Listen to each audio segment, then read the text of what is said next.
Good morning. We are coming on the air with breaking news. At any moment, President Biden is expected to make remarks to the nation about the ongoing protests on college campuses all across the country. They've been happening for weeks now. Pro-Palestinian protesters angry about the Israel-Hamas war and the humanitarian crisis unfolding in Gaza. And they've come to a head in recent days, especially this morning at UCLA, where police forcibly broke down the encampment there and arrested those inside. Let's listen to the president. I wanted to speak for a few moments about what's going on our college campuses here. We've all seen the images, and they put to the test two fundamental American principles. The first is the right to free speech and for people to peacefully assemble and make their voices heard. The second is the rule of law. Both must be upheld. We are not an authoritarian nation where we silence people or squash dissent. The American people are heard. In fact, peaceful protest is in the best tradition of how Americans respond to consequential issues. But neither are we a lawless country. We are a civil society, and order must prevail. Throughout our history, we've often faced moments like this because we are a big, diverse, free-thinking, and freedom-loving nation. In moments like this, there are always those who rush in to score political points. But this isn't a moment for politics. It's a moment for clarity. So let me be clear. Peaceful protest in America. Violent protest is not protected. Peaceful protest is. It's against the law when violence occurs. Destroying property is not a peaceful protest. It's against the law. Vandalism, trespassing, breaking windows, shutting down campuses, forcing the cancellation of classes and graduations. None of this is a peaceful protest. Threatening people, intimidating people, instilling fear in people is not peaceful protest. It's against the law. Dissent is essential to democracy, but dissent must never lead to disorder or to denying the rights of others so students can finish the semester and their college education.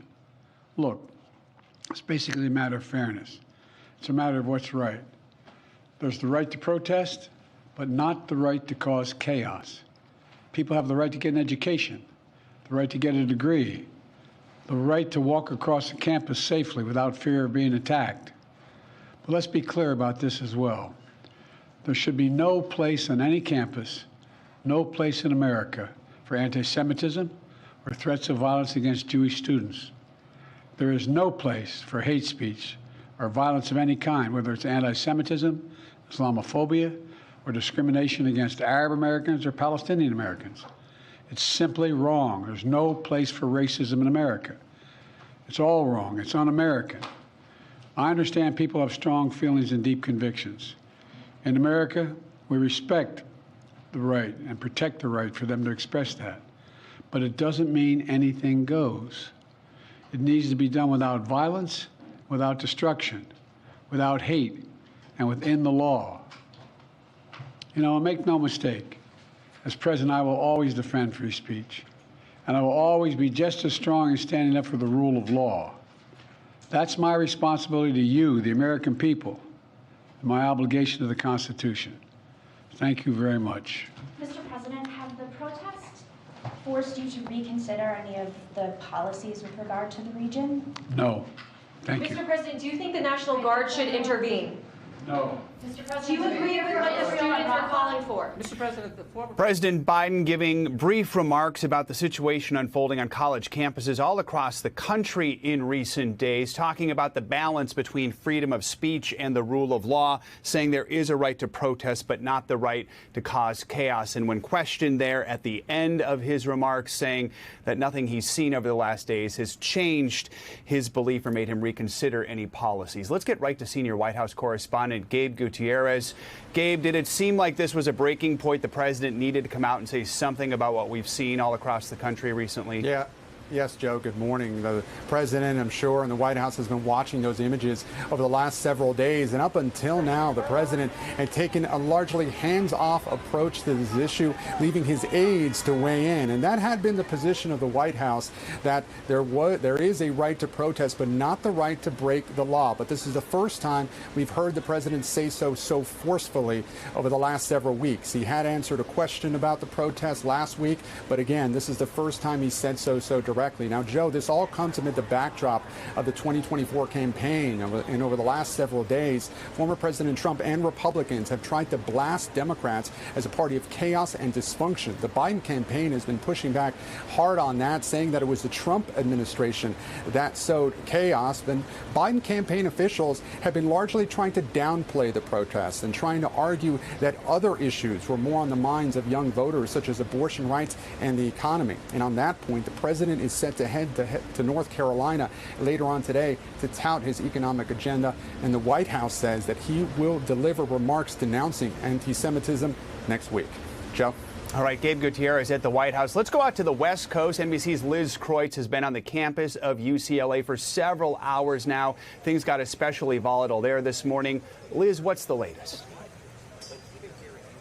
Hey, Joe, well, those tensions, those First Amendment tensions that the president was talking about, freedom of speech versus not having the right to infringe on someone else's rights, those are issues that are playing out here at UCLA and hit a boiling point overnight when police in riot gear stormed into an encampment that's been here for a week to break it up. It caused violent clashes between the police and the protesters. And we're here right now at the aftermath of this. This is where the police stormed into the encampment, and they went and broke down the barricades that the pro-Palestinian protesters had created to kind of lock themselves into their encampment. And they went and broke down the tents and the plywood and the tables and this whole sort of community they had created for themselves. And when we talk about issues like free speech versus vandalism, graffiti, we've had a chance now to walk around this encampment now that the protesters have left, many of them been detained, and we have seen images on the famous Royce Hall here. It's one of the most iconic buildings here at UCLA. We've seen it,